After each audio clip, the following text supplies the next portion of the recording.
saying at a certain point in the league's existence, I'm going to need for Kelsey Mitchell to get the same whistle as each other stars.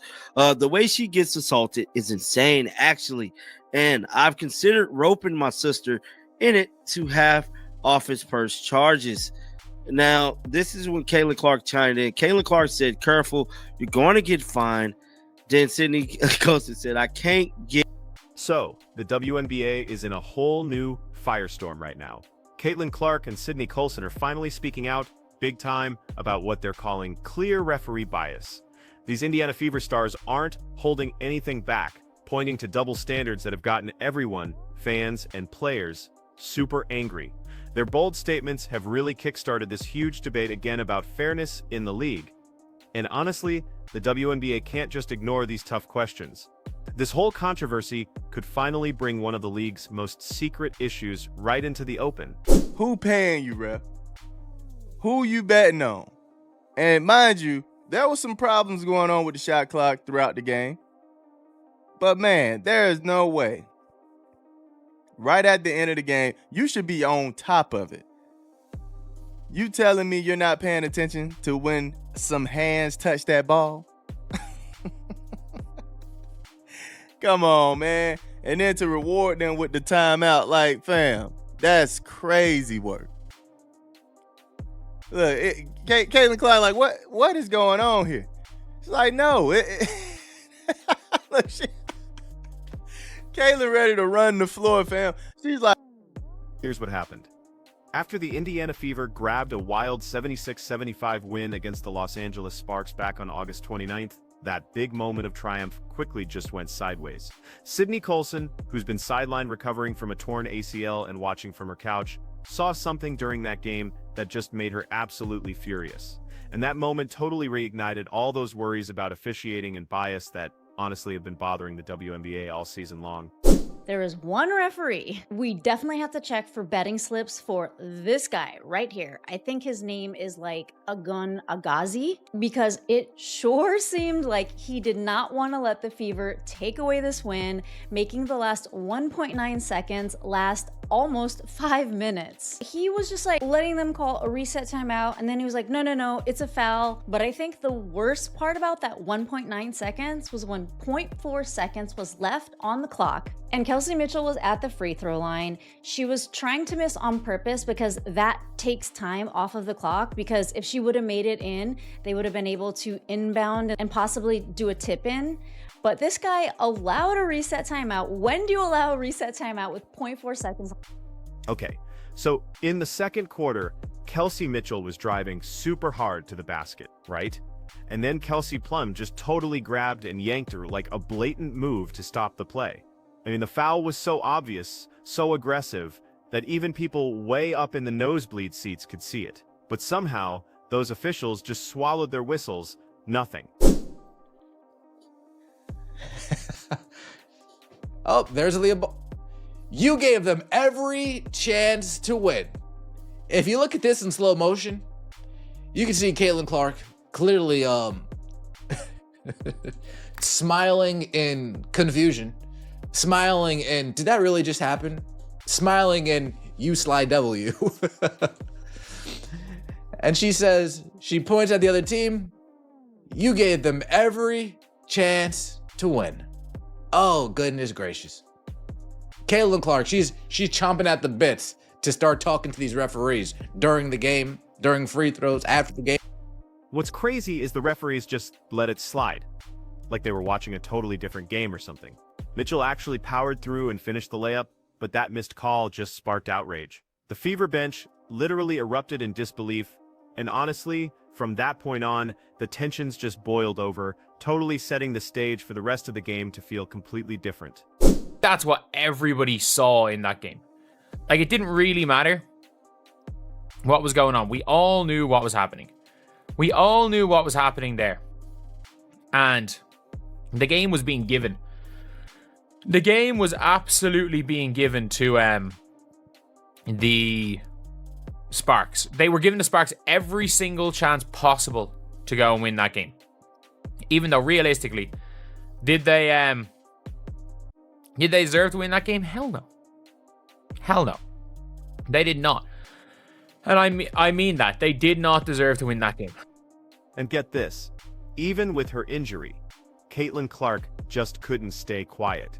She literally jumped up from the bench, yelling at the refs, call it, in total disbelief that it wasn't a foul. Then her teammate, Lexi Hall, who was just as angry, stood up to protest, and boom, she got hit with a technical foul almost instantly. Think about that. Hall gets penalized just for reacting to an obvious foul, while the player who actually committed it faces zero consequences and keeps playing like nothing even happened. That double standard, man, it couldn't have been more obvious or more infuriating. Yo, please tell me y'all saw Caitlin Clark, the GOAT. Y'all saw Caitlin Clark crash out on the bald head ref last night. Please tell me y'all saw this.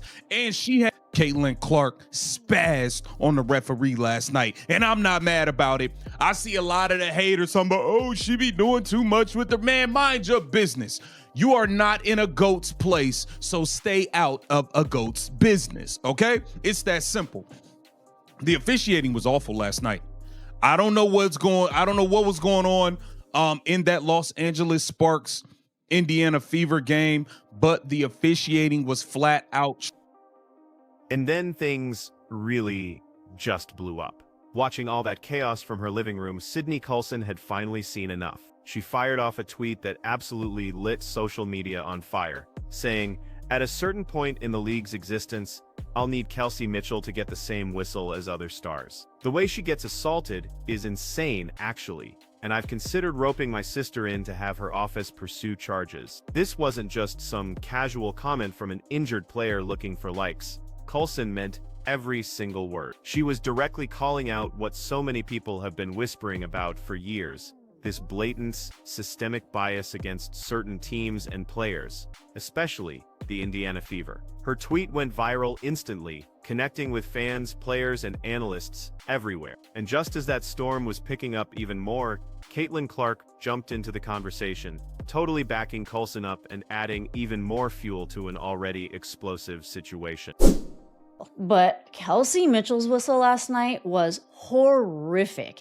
And Kelsey drove to the basket a lot. She is the type of person that just like goes through a lot of defenders, and she wasn't getting a call. This really was not her game. She was not hitting it from the three whatsoever, but everyone is entitled to having a bad game here and there. And I think she was kind of due for one because of the tear that she's been on lately. Even Sid Colson took to Twitter to talk about it, saying, at a certain point in the league's existence, I'm gonna need Kelsey Mitchell to get the same whistle as other stars. The way she gets assaulted is insane, actually, and I've considered roping my sister in to have her. And get this, Clark's response was so sharp, so sarcastic, and totally hit the mark. Careful, you're gonna get fined. Just 5 words, right? But they said everything about how hypersensitive the WNBA is to any criticism. It was a direct jab at the league, trying to silence players who dare to speak out about questionable officiating. And Clark wasn't just guessing, she knows the consequences directly. Her teammate Sophie Cunningham has practically become the WNBA's poster child for what happens when you challenge the refs. She's been fined not once, not twice, but 3 times for just voicing her frustrations. The most ridiculous one, a $500 fine for a light-hearted TikTok where she lip-synced lyrics calling refs stupid and useless. Then there was a $1,500 hit for comments on her podcast about inconsistent call. Cunningham's fines really highlight a deeper problem in the WNBA. Speaking your truth, even with humor, can seriously cost you. Careful, you're going to get fined. Then Sydney Colson said, I can't get no more fine. So Lynn Dunn stated, agree, I will help pay the fine. So that's what Lynn Dunn stated yesterday about the fines. And Caitlin Clark said, love it. Everyone listen to Lynn. So it's definitely a lot of exchange going back and forth there. That's crazy. Erica's in the mix. But it seriously doesn't even stop there. Sophie Cunningham actually got slapped with a 3rd fine. This time it was for calling out the super obvious favoritism shown to rookie star Paige. On her podcast, Cunningham just vented, saying, those refs were giving her every freaking whistle last night. Like, you couldn't touch her. That stuff is so annoying to me. And if you're gonna do that, then give it to our guards. And for just stating what so many other players and fans were already thinking, the WNBA hit her with yet another fine. The message? It's loud and clear. Stay quiet or we'll make you pay. Honestly, it's starting to feel less like a league and more like a protection racket. But in sneakers, you say anything critical, and your wallet takes the hit. That's exactly why Sydney Colson's response to Caitlin Clark's sarcastic tweet, "I can't get no more fine," spoke absolute volumes. Basically, she's already paid the price for calling out injustice, and she's not about to hand over another cent to a league that punishes you for telling the truth. Like, I love Paige to death. Do not get me wrong. I think, like, again, I think she's a hell of a player and, like, would love to play with her one day. But those refs were giving her every freaking whistle last night. Like, you literally couldn't touch her. Couldn't touch her. And that shit is so annoying to me. Like, and if you're going to do that, then give it to our guards. Like, I just hate the inconsistency. Like when whistles are player focused, that's like, I think that's a huge problem. But then again, like I don't know what sport that doesn't exist. But she's a rookie. She shouldn't get whistles as a rookie. Facts. Is that fair to say? We know she's a good rookie and like she's going to get some whistles. But like to get the treatment she got last night was What's more, this whole situation becomes even more infuriating when you look at the numbers, because they don't lie. Caitlin Clark has absorbed a staggering 17% of all flagrant fouls committed in the WNBA this season. Just let that sink in for a second. 17% on just one player. That's not bad luck, and it's definitely not just rookie initiation. It's a clear sign of systemic bias that's disguised as physical play. And Clark isn't the only one taking hit after hit without any protection.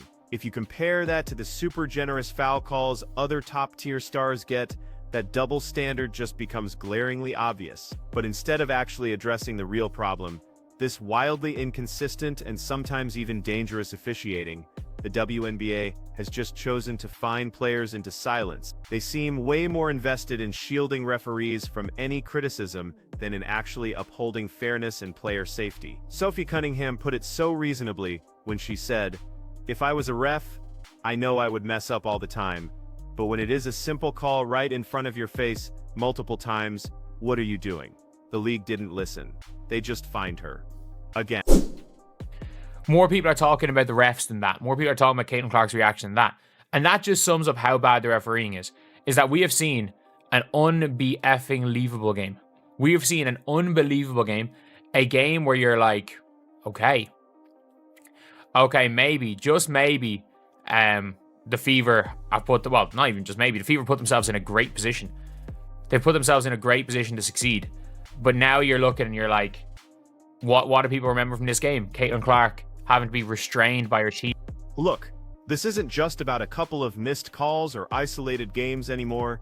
This is a clear, systematic pattern of bias that is seriously threatening the very integrity of the WNBA. Indiana Fever coach Stephanie White has been raising the alarm about this for months now, calling the officiating egregious and pointing out those glaring double standards. But instead of fixing the problem, the league just fined her for speaking out, which basically shows that telling the truth has somehow become a punishable offense. The favoritism on the court is painfully obvious. Hard screens that would absolutely draw whistles against Indiana are suddenly totally legal when other teams run them. And the disparity in technical fouls, it's just staggering. Caitlin Clark gets penalized just for showing frustration after missed calls, while opposing players commit blatant flagrant fouls with zero consequences. It genuinely feels like there are two separate rulebooks being enforced in the same game, and that's just undermining fairness and the whole spirit of competition. Right here, okay? It was this dude right here. And from what I've seen, the man has been a part of controversial calls all year. He's been a part of it all year, man. Oh my goodness. What was his name? Jack, what you say? Agan Abazi. Agan Abazi, man. This man is diabolical work to the WNBA. He's betting. Somebody get the shame bell. Ding, ding, shame. Ding, ding, shame. Ding, ding. Come on, man. And the league's whole tactic of financial intimidation is especially shocking. when you think about the WNBA salary structure. I mean, Sophie Cunningham, who's earning around $90,000 this season, has already been fined over $2,000 just for speaking out. That's a serious chunk out of her income, all just for exercising her right to criticize the league's poor officiating. But here's the ironic twist. The WNBA's heavy-handed fines are actually having the opposite effect. Instead of silencing players, each fine only amplifies the backlash, drawing even more attention and support for those who are speaking up. And this backlash is hitting at literally the worst possible time for the WNBA, which is riding this incredible wave of unprecedented popularity, largely fueled by Caitlin Clark's electrifying rookie season. So instead of protecting their rising stars, the league is letting them get targeted on the court and then punishing anyone who dares to call it out. It's truly like shooting the golden goose just because it's making too much noise, which is just utterly self-destructive. Hey, Ganabazi, how much money you got on that game? You took the Sparks to win, huh? Didn't you? You took the Sparks to win, huh? Didn't you? It's okay. It's okay. Maybe next time. Maybe next time you'll get the benefit of the doubt. The referees are bad, Bo. The referees are absolutely horrendous in this game. There's no other way to call it for what it is. The referees are abysmal. And you can't help but wonder, is there foul play going on here? Is there foul play going on? Yeah, that's just one example, but we can go game by game and just look at bad. The thing is, what makes Sydney Colson's tweet so incredibly powerful is that she's not even on the court right now. She's sidelined with a torn ACL, but she just couldn't stay silent watching her teammates get mistreated like that. That kind of solidarity and courage really shines a harsh light on just how broken this officiating has become. Caitlin Clark's quick sarcastic warning about fines also shows absolutely how normalized financial intimidation is in the WNBA. Players now have to carefully weigh every single comment they make, knowing that even legitimate criticism can lead to league punishment. It's honestly created such a toxic atmosphere where speaking out against poor officiating feels like insubordination. And the most frustrating part, the WNBA could fix this so easily.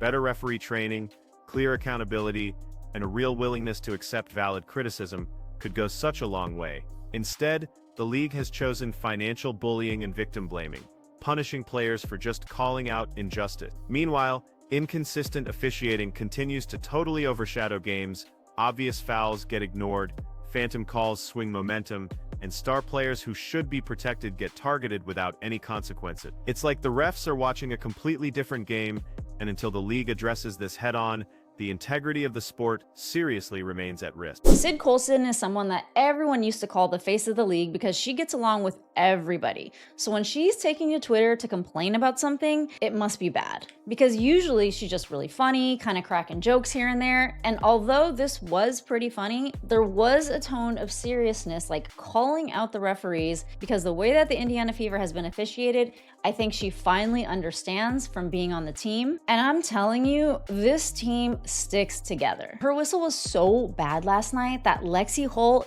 even got a tech for it. And we are talking about Lexi Hull. Has not had a tech yet this. So, the big picture here is really clear. The WNBA has created a system where some players get preferential treatment, while others, especially on teams like Indiana, are held to these unfairly harsh standards. This isn't even about skill or just enforcing the rules.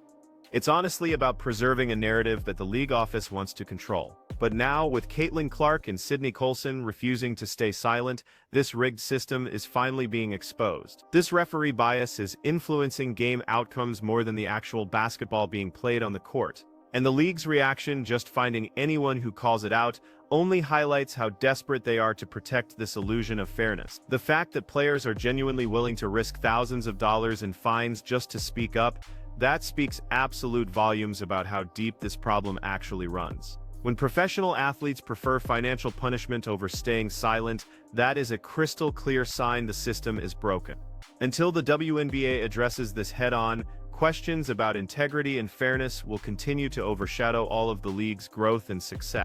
Sparks got every single call imaginable, and it was like It was just noticeable to the point you got Caitlin Clark running on the floor, ready to crash out on a ref in the middle of the game, to the point where it's obvious. It's obvious. It's like the fix was in. The fix was completely in. So the WNBA needs to do something about this. Kathy Engelberg, you need to get a hold of what's going on here. The officiating Kelsey Mitchell getting knocked around like a damn pinball. So here we are, watching the WNBA's biggest stars boldly call out the league's most glaring issue, while the league office just responds with financial threats instead of actual, real reform. This honestly perfectly sums up everything that's wrong with how the league is being managed right now. Players like Caitlin Clark and Sydney Colson deserve major credit for speaking out when so many others stay silent. The real question, though, is whether the WNBA will actually listen to its players and its fans, or if they're just going to keep choosing financial intimidation and willful ignorance. And honestly, given their history, I wouldn't hold your breath for any meaningful change anytime soon. But thanks to Clark and Colson's courage, the world now sees exactly what's happening behind the WNBA's polished facade. A league that's seriously struggling to balance fairness, transparency, and its own growth.